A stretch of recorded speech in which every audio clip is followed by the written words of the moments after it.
Hello there folks, welcome back to the Chap's Guide. My name is Ash and I am your host on this journey through men's style, self-development and personal grooming. Now it is a very cool spring morning here in my garden, but I'm bringing you this video today. I was intending to release this video as part of a large Q&A series of videos, but I've decided to break them up into individual days, so you've got something to look forward to each day. Now today's video is all about the safari jacket. It's something that has fallen into abeyance in the intentionally well-dressed man's wardrobe of late. But I tell you what, having done the research for this and looked at many of the images, I think it's a practical utility garment that could easily fit into an intentionally well-dressed man's wardrobe. Okay, next question comes from Adam. And this is going to be one which is becoming more relevant considering the time of year. And he says, I have a dilemma about casual sartorial elegance while I'm on holiday. I usually dress ultra practical, as if I'm hiking up to Machu Picchu, wearing cargo pants that zip off to make shorts, and I sometimes wear a multi-pocket waistcoat to carry all my stuff. I end up looking like the late Steve Irwin on a bad day. How can I look more relaxed but casual but still elegant when I'm on holiday in a hot country? Well, many of us kind of face this. However, what I would say is, practicality comes over style, right? When you're in a hot environment, because one thing I hate to see when I'm away is some chap who is desperately trying to look cool, and when I say cool, I mean in vogue, trendy. He's wearing a shirt, he's wearing a tie, when clearly it is too blatantly hot to dress in that fashion. But it's somebody doggedly sticking to his at-home principles when he's outside of his natural environment. What I say is go with utility in situations like this which dictate. However, that said, I do have some ideas for you. Firstly, I would say, let's look at the example which has been set to us by some of our sartorial icons. And there's one character here which immediately comes to mind, and when I was researching this, I thought to myself, this is what I would do to rectify Adam's situation if I was in his place.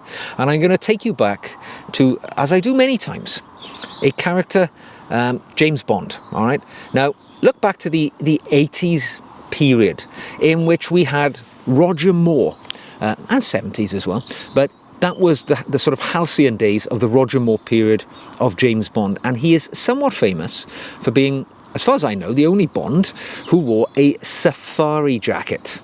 Now, I know some of you are thinking, oh, you're recoiling in horror, imagining yourself wearing a safari jacket. But it gives us something of an ethos to work around. Now, it is a very practical garment, all right? The safari jacket is something which could easily sit in this situation that we're talking about here. It is stylish, it is elegant, it has lots of pockets, it allows the gentleman to keep cool, but bizarrely, you can wear it in the daytime, get a nice linen one, wear it in the daytime like Bond did, with nothing underneath. I think all of the Roger Moore ones were made by Olabar Brown, a British high-end manufacturer. But they are stylish, they are elegant, they come in beautiful colours. They work very well in the daytime for practicality, for protection. Then, come the evening, should you wish to do so, if you're one of those chaps who rigidly tries to stick to traditions, you could actually put a shirt and a tie underneath. We've seen Roger Moore doing it in several of his movies, so the safari jacket is something which is cross-cutting in its utility. In the daytime, sleeves rolled up, maybe just a t-shirt underneath, you're protected, you're cool and you're warm. If you want to dress up to go to the restaurant in the hotel, you could wear an open collared shirt. If you really wanted to, you could wear a tie. I really wouldn't in a hot climate. But the safari jacket may be a route to go. Still widely available, still very much the preserve of the elegant gentleman. My personal choice, I don't own a safari jacket. If I was going to buy one, it would be maybe something in a light olive green colour. I love this one, which was worn by Roger Moore. In fact, I go back to this one when I'm thinking about my ideal safari jacket. This is what I would do. Now, I also put myself, what have I done in the past? And probably the most prolonged period I've spent in a very hot country.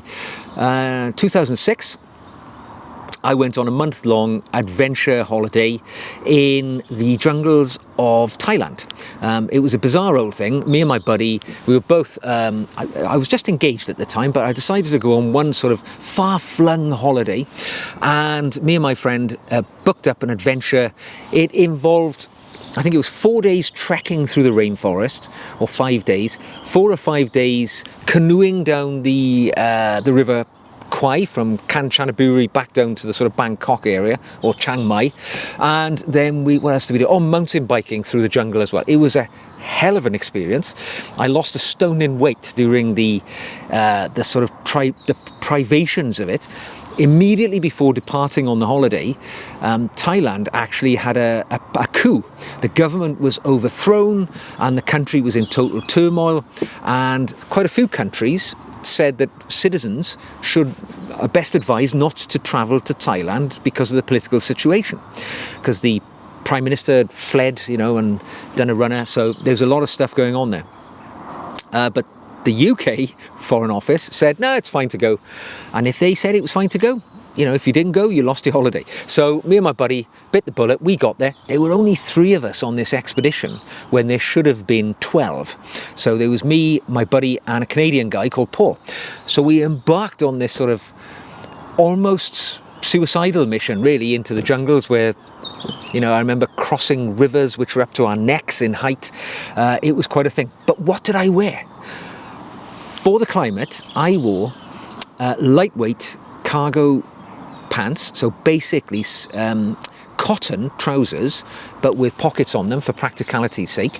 So you've got to wear long trousers when you're in the jungle. There's too many things that want to bite you and crawl up your legs. So long trousers. And on the top half, I wore a predominantly cotton sort of safari shirt, utility shirt, by a British company at the time called Crag Hoppers, which allowed you long sleeves, so you can roll the sleeves down to protect yourself. So you're not going to get leeches and stuff on your arms, which we ended up getting. I also got a tilly hat, a good opportunity to wear a tilly hat in its natural environment. So, but how did I keep my stylish edge when I was in the jungle in predominantly sort of light pastel coloured clothing? What I did, I paid attention to the very few accessories that I was wearing. The smallest accessory of all, a wristwatch. Never lose the opportunity, wear a wristwatch. I wore a wristwatch on a Velcro strap, which allowed it, and it did get in the water many times. It was impervious to the water, it worked very well. The other thing I did, I wore a neckerchief around my neck the whole time, and I wore a bright orange one, as I recall, and it was the only little flourish of colour which I had on an otherwise rather bland palette of clothing. But it worked, and you would be surprised on the number of people who made reference to my neckerchief for the month or so that I was in Thailand. It was also handy to undo and mop your brow. I could fashion it into a bit of a sort of head covering when it was particularly sunny on the canoe and things like that. So pay attention to the accessories and think about a safari jacket, and you can stay stylish in any situation. Well, I hope you've enjoyed today's video. If you have, give it a thumbs up. If you'd like to see more like this, click the old subscribe button and come on the journey towards Chap Nirvana with me. If you'd like to practically support the channel, you can either buy me a coffee, which is a one-off thing, or you can become a patron. And that way you will benefit from an additional video per week, which I make specially for my patrons. And of course, we also have an ongoing intimate conversation over on the Patreon platform, which incidentally you can join without any financial cost at all. I will leave the link to that in the show notes below. So until the next time, take care, and I will see you again very soon.